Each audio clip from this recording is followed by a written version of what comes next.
Welcome to our channel study physical education. इस video का topic है introduction to first aid and PRICE treatment. इसमें हम बात करेंगे कि फर्स्ट एड का मीनिंग क्या है, इसके स्टेप्स क्या है और प्राइस ट्रीटमेंट क्या होता है।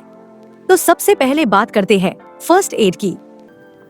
फर्स्ट एड एक स्किल्ड असिस्टेंस है जो कि एक्सीडेंट के विक्टिम को इमीडिएटली दी जाती है जब तक कि फुल मेडिकल हेल्प ना मिले।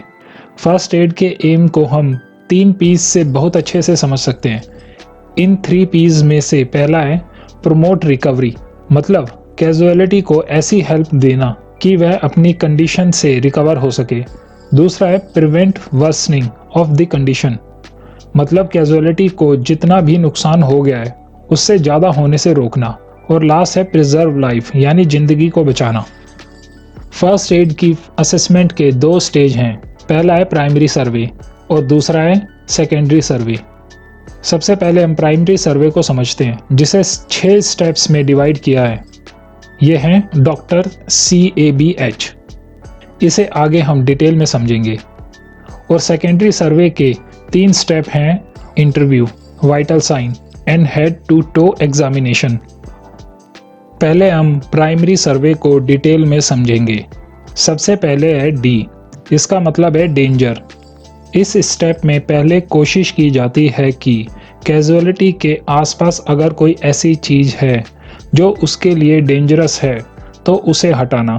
अगर उस डेंजर को नहीं हटा सकते तो कैजुअलिटी को बहुत केयरफुली किसी सेफ जगह ले जाना। लेकिन ज़्यादा से ज़्यादा कोशिश करनी चाहिए डेंजर को मूव किया जाए, ना कि कैजुअलिटी को। सेकंड स्टेप है R, यानी रिस्पॉन्स। कैजुअलिटी का रिस्पॉन्स लेने के लिए जो टेक्निक यूज़ होती है उसे शेक एंड शाउट कहते हैं, यानी कैजुअलिटी को पकड़कर शेक करना और शाउट करके पूछना, क्या आप ठीक हैं या क्या आप मुझे सुन सकते हैं। अब या तो कैजुअलिटी आपको रिस्पॉन्स देगा या नहीं देगा। अगर रिस्पॉन्स मिलता है मतलब कैजुअलिटी कॉन्शियस है और कैजुअलिटी को सेकेंडरी सर्वे पर ले जाया जाता है। लेकिन अगर कैजुअलिटी रिस्पॉन्स नहीं करता मतलब वह अनकॉन्शियस है, इस कंडीशन में हम प्राइमरी सर्वे के अगले स्टेप पर आ जाते हैं, जो है C, यानी सर्कुलेशन। अगर कैजुअलिटी अनकॉन्शियस है तो सबसे पहले हमें उसका सर्कुलेशन चेक करना होता है, क्योंकि अगर सर्कुलेशन रुक गया तो ब्रेन को ऑक्सीजन नहीं पहुंचेगी और कैजुअलिटी की 3 मिनट में डेथ हो जाएगी। इसलिए हमें सबसे पहले सर्कुलेशन चेक करना चाहिए। अब यहाँ 2 बातें होगी, या तो सर्कुलेशन चल रहा होगा या फिर नहीं चल रहा होगा। अगर सर्कुलेशन चल रहा है तो हम प्राइमरी सर्वे के नेक्स्ट स्टेप पर आ जाते हैं, जो है एयरवे और ब्रीदिंग। लेकिन अगर सर्कुलेशन बंद है तो हमें बिना 1 सेकंड भी वेस्ट करे CPR, यानी कार्डियोपल्मोनरी रिससिटेशन स्टार्ट कर देनी चाहिए। CPR को 30:2 के रेशियो में परफॉर्म करते हैं, जिसमें 30 चेस्ट कंप्रेशन है और 2 आर्टिफिशियल या माउथ टू माउथ रेस्पिरेशन है।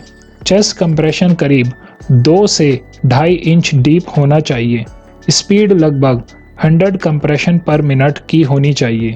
यह CPR तब तक करनी चाहिए जब तक या तो सर्कुलेशन दोबारा ना चलने लगे या फिर मेडिकल हेल्प ना आ जाए। इसका नेक्स्ट स्टेप A है, यानी एयरवे ओपनिंग। अनरिस्पॉन्सिव कैजुअलिटी का एयरवे ब्लॉक हो सकता है, इसलिए हमें कैजुअलिटी का सिर पीछे की तरफ नीचे और चिन को ऊपर की तरफ किया जाता है, जिससे एयरवे ओपन हो जाता है। इसके बाद B है, यानी ब्रीदिंग। अगर कैजुअलिटी की ब्रीदिंग ना चल रही हो तो माउथ टू माउथ या माउथ टू नोज रेस्पिरेशन दिया जाता है। इसे रेस्क्यू ब्रीथ भी कहते हैं। प्राइमरी सर्वे पूरा होने के बाद अगर सिचुएशन बहुत ज़्यादा क्रिटिकल नहीं है और कैजुअलिटी कॉन्शियस है तो मेडिकल हेल्प मिलने तक आप सेकेंडरी सर्वे कर सकते हैं। सेकेंडरी सर्वे 3 पार्ट में डिवाइडेड है और पहला पार्ट है इंटरव्यू। इस पार्ट में फर्स्ट एडर कैजुअलिटी से कुछ क्वेश्चंस पूछता है। इन क्वेश्चंस को हम एक्रोनिम सैंपल पेन से समझ सकते हैं। सैंपल में S का मतलब है सिम्टम्स, यानी फर्स्ट एड कैजुअलिटी से सिम्टम्स के बारे में पूछता है, जैसे कैसा लग रहा है, या क्या कोई पेन है या नहीं, एटसेट्रा। इसके बाद ए है जिसका मतलब है एलर्जीज, यानी यह पूछना कि क्या कोई एलर्जी है या नहीं। इसके बाद एम का मतलब मेडिसिन, यानी ये पूछना है कि क्या कोई मेडिसिन चल रही है। इसके बाद पी का मतलब प्री एग्जिस्टिंग इलनेस, यानी कि पहले से कोई बीमारी है या नहीं। फिर एल मतलब लास्ट मील, आखिरी खाना क्या खाया था। फिर ई यानी इवेंट, प्रायर टू इमरजेंसी, मतलब एक्सीडेंट कैसे हुआ या बीमार कैसे हुए। इसके बाद पेन में P stands for period of pain, यानी दर्द कब से है। A stand for area of pain, यानी किस बॉडी पार्ट में पेन है। I stand for intensity of pain, कितना तेज पेन हो रहा है। और एन स्टैंड फॉर नलीफाई, यानी दर्द को रोकने के लिए क्या किया जा सकता है। सेकेंडरी सर्वे का दूसरा पार्ट है वाइटल साइन को ऑब्जर्व करना। इनमें pulse rate, respiratory rate, skin temperature और स्किन कलर आ जाता है। सेकेंडरी सर्वे का लास्ट पार्ट है हेड टू टो एग्जामिनेशन, यानी सिर से पैर तक बॉडी को चेक करना और इंजरी के साइंस ढूंढना। अब समझते हैं प्राइस ट्रीटमेंट, जो स्पोर्ट्स इंजरीज के तुरंत बाद किया जाने वाला एक बहुत इंपॉर्टेंट फर्स्ट एड मेथड है। स्पोर्ट्स में चोट लगना आम बात है, किसी को ज्यादा चोट लगती है और किसी को कम। स्पोर्ट्स में ज्यादातर लगने वाली चोटों के लिए जो सबसे पहला ट्रीटमेंट यूज होता है उसी को प्राइस ट्रीटमेंट कहते हैं। इसका मतलब यह है कि अगर खेलते समय हमें कोई चोट लगती है तो हमें सबसे पहले प्राइस ट्रीटमेंट करना है। प्राइस एक शॉर्ट फॉर्म है जिसमें हर लेटर का एक स्पेसिफिक मीनिंग होता है। इसमें पी का मतलब है प्रोटेक्शन, यानी सुरक्षा। इंजरी होने के बाद सबसे पहले इंजर्ड पार्ट को प्रोटेक्ट करना जरूरी होता है, मतलब उस बॉडी पार्ट को फर्दर डैमेज से बचाना। इसके लिए हमें इंजर्ड बॉडी पार्ट में मूवमेंट को बिल्कुल बंद कर देना है। इंजर्ड पार्ट पर कोई लोड नहीं देना है। फॉर एग्जाम्पल, अगर पैर में चोट लगी हो तो उस इंजर्ड पैर से चलना नहीं है, और हो सके तो इंजर्ड पार्ट को किसी बैंडेज या स्प्लिंट से बांध कर इमोबिलाइज कर देना है। इसमें आ का मतलब है रेस्ट, यानी आराम।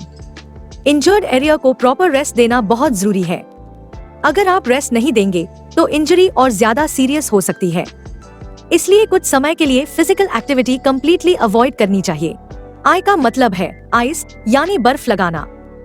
इंजरी के बाद उस जगह पर आइस अप्लाई की जाती है। इससे स्वेलिंग, पेन और इन्फ्लेमेशन कम होते हैं। जनरली चोट लगने के पहले 48 घंटे तक हर 2 घंटे में 10 से 15 मिनट्स तक आइस पैक लगाना बेनिफिशियल होता है। आइस को कभी भी डायरेक्ट अप्लाई नहीं करना है।